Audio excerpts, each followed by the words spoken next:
অপূর্ব প্রাকৃতিক সৌন্দর্যে ভরপুর একটি জেলা। এই জেলার রাস্তার একপাশে রয়েছে সবুজ শ্যামলিময় প্রাকৃতিক গ্রাম, আর একপাশে রয়েছে উঁচু পাহাড় পর্বত।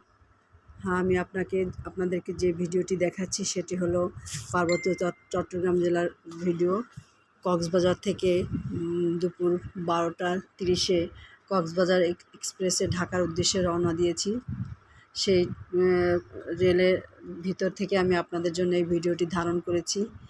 এত সুন্দর যে এই পার্বত্য চট্টগ্রাম জেলা আগে কখনো দেখিনি।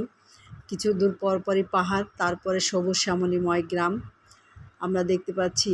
এত সুন্দর প্রাকৃতিক সৌন্দর্য বাংলাদেশে রয়েছে, আগে কখনো আমরা দেখিনি। তো দুপুর 12টার দিকে আমরা রওনা দিয়েছি। অনেক প্রচণ্ড গরম। রাস্তার পাশে একপাশে রয়েছে পাহাড় টিলা, আর এক পাশে রয়েছে আপনার সবুজ গ্রাম। পাহাড়ের গা ঘেঁষে রয়েছে সেই রেল, যে নতুন রেলওয়ে স্টেশনের যে পথ তৈরি হয়েছে সেই পথটি। কিছুদিন পর পর গেলেই দেখা যাবে যে নতুন রেলওয়ে স্টেশনও তৈরি হয়েছে। আসলে কক্সবাজার থেকে এই প্রথম যে রেল চালু হয়েছে সেটা অনেকেই রাস্তার পাশে দাঁড়িয়ে উপভোগ করে। আমরা ভিডিওতে দেখতে পাচ্ছি যখন দুপুরের দিকে এই ট্রেনটি ছাড়ে তখন অনেকেই এই ট্রেনের দৃশ্য দেখার জন্য রাস্তার পাশে এসে দাঁড়ায় এবং এই সৌন্দর্যটা তারা উপভোগ করে। তো আমরাও ঢাকায় যেতে যেতে ট্রেনের ভিতর থেকে এই যে চট্টগ্রামের যে অপূর্ব সুন্দর যে প্রাকৃতিক লীলাভূমি সেটা আমরা খেয়াল করলাম।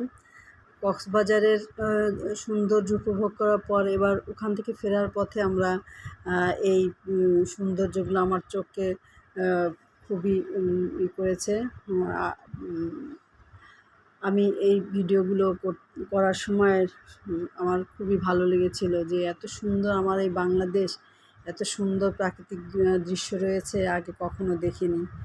তো ভিডিওগুলো আপনাদের যদি ভালো লাগে তো আপনারা একটু শেয়ার করবেন, বেশি বেশি শেয়ার করবেন, কমেন্ট করবেন, যাতে পরবর্তীতে আপনাদেরকে আমি আরও ভালো সুন্দর ভিডিও উপহার দিতে পারি।